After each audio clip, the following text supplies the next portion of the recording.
Ini adalah cerita tentang jejak langkah, perjalanan anak bangsa menjelajahi tradisi kesempurnaan, merangkul perubahan demi menjadi yang terdepan.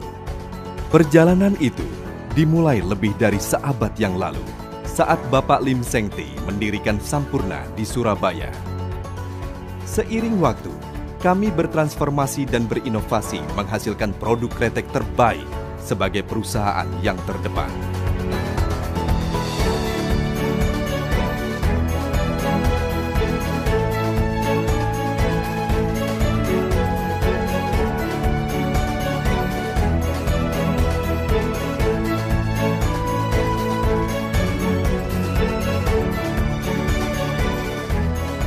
Pada tahun 2005, Sampurna menjadi bagian dari Philip Morris International, perusahaan tembakau internasional terkemuka di dunia.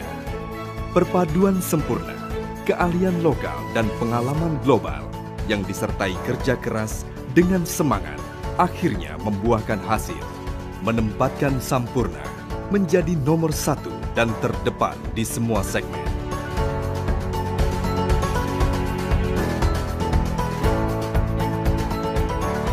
Kami berhasil mencapai kinerja bisnis yang positif dan menjadi pemimpin pasar.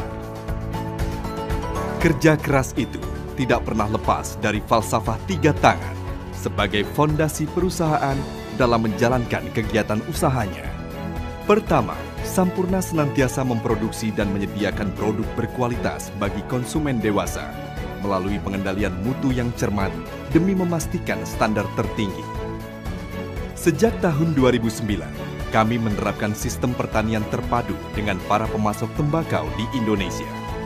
Bermitra dengan lebih dari 27.000 petani, program kemitraan ini memberikan para petani akses permodalan, sarana dan prasarana pertanian, serta bimbingan teknis mengenai praktik pertanian yang baik dan kode praktik pekerja pertanian, guna meningkatkan efisiensi, produktivitas, kualitas, serta penghasilan yang diterima dari panen tembakau.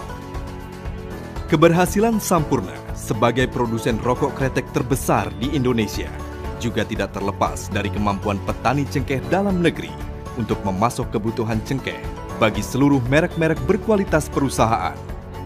Demi mendorong kualitas dan produktivitas tanaman cengkeh, kami mengembangkan sejumlah program di berbagai sentra komoditi cengkeh di Indonesia.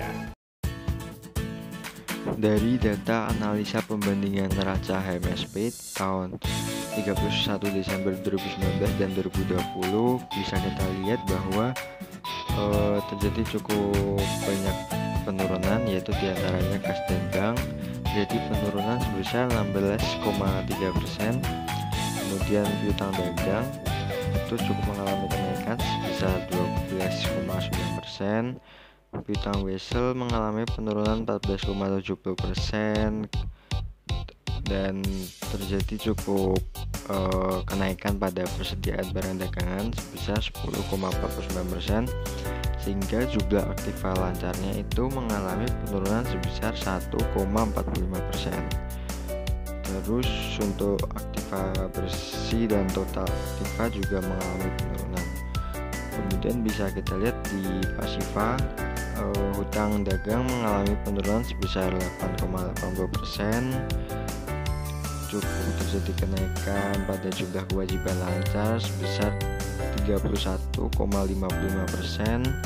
sehingga kewajiban jangka panjang dan total kewajibannya mengalami kenaikan, yaitu kewajiban jangka panjangnya mengalami kenaikan sebesar 7,75% dan total kewajibannya naik sebesar 27,65%. Terus ekuitasnya, modal saham biasanya itu nilainya sama, kemudian laba ditahannya mengalami penurunan sebesar 39,15 untuk total ekuitas, sehingga total ekuitasnya itu mengalami 15,24% penurunan, sehingga total pasifanya mengalami penurunan sebesar 2,41% dengan rasio yang telah dijelaskan di data tersebut. Jadi berdasarkan laporan HMSP per kuartal 3 2020, koreksi laba tersebut terjadi seiring dengan pendapatan yang juga menurun di periode Januari hingga September itu. Terjadi beberapa penurunan di beberapa produk.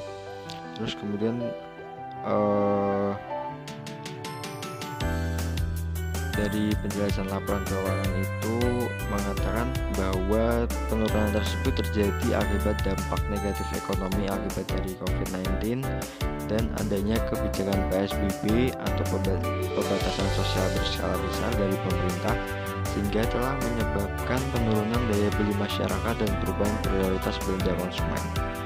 Efeknya berdampak pada penurunan volume industri rokok dan perubahan preferensi rokok konsumen di Indonesia ke produk-produk yang lebih terjangkau di Indonesia. Pandemi COVID-19 juga telah mengakibatkan terganggunya kegiatan operasional perusahaan serta adaptasi kegiatan manufaktur, pengadaan barang, periklanan dan promosi untuk memastikan keselamatan pemangku kepentingan perusahaan dan tentunya mematuhi peraturan pemerintah. Dan semua itu berdampak negatif terhadap kinerja bisnis perusahaan. Perusahaan telah mengambil langkah-langkah keberlangsungan bisnis yang sesuai dengan kebijakan pemerintah yang berlaku untuk mengurangi dampak pandemi ini terhadap operasional dan kinerja bisnis perusahaan dan memastikan ketersediaan produk bagi konsumen dewasa serta memprioritaskan keselamatan dan kesejahteraan para karyawan.